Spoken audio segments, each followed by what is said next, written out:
అబ్బా జంపర్ మే బంపర్. ఇది ఇట్లుండాలి తినే పదార్థాలు తయారు చేయాల్సిన జాగా. ఇంత నీతిగా ఉంటేనే కదా జనాల పానాలు కూడా మంచిగా ఉండేది. అగో ఆ రోజు చూడుర్రి ఎంత చక్కదనంగా ఉందో. ఏడి కాడికి దుమ్ము పాకురు పట్టిపోయి ఆ నీళ్ళు అయితే స్వచ్ఛంగా మోరి పైపులకెళ్ళే వస్తున్నాయి కావచ్చు. ఇవేం చూసిరు ఆడున్న కడమ స్టాక్ చూడుర్రి ఎంత ఫ్రెష్గా ఉందో.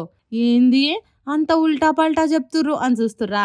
ఏం చేస్తాం మరి, జనాల అవసరాలను ఆసరా చేసుకొని మోతవారి నడిపిస్తున్నా. ఇగో అల్లం వెల్లుల్లి పేస్ట్ దందా ఇంత క్లీన్ ఉంది. మైలార్దేవపల్లి కట్టేదాని ఇండస్ట్రియల్ ఏరియాల ఎస్కేఆర్ ఫుడ్ ప్రొడక్ట్స్ పేరుతోని చాలా రోజుల నుండే సాగుతుందట ఈ కల్తీ దందా. ఇలా కాంట్రాక్ట్లు చిన్న చిన్న దుకాణాల కాడికెళ్ళి షురూ చేస్తే పెద్ద పెద్ద హోటళ్ళ దానుకుంటదట సప్లై. ఇక ఎన్ని రోజులని నడుస్తుంది హవా. పోలీసులకు దొరికితే ఇదే ఫ్రెష్ గా తయారు చేసిన మాల్ కాకుండా ఇంకో 22 లక్షలు ఇలో చేసే సరుకు సీల్ చేసిరట. చూడుర్రిగా మనకేమో టైం లేక కొందరు సోమరిపోతనంతో కొందరు పానాలు ఇట్లా అడ్డమైన వాళ్ళ చేతిలో పెట్టి పైసలు పెట్టుకొని మరి పానాలు ఖరాబ్ చేసుకుంటున్నాం. ఏందో ఏమో పోన్రి, ఇవాళ రేపు ఏం తిందామన్నా కల్తీ.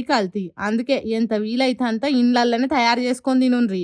లేదు అందరు ఇట్లానే ఉంటారా, అన్ని కంపెనీలు ఇట్లానే ఉంటాయా అంటే మేమేం చేయలేము కాదు, మీ కర్మ.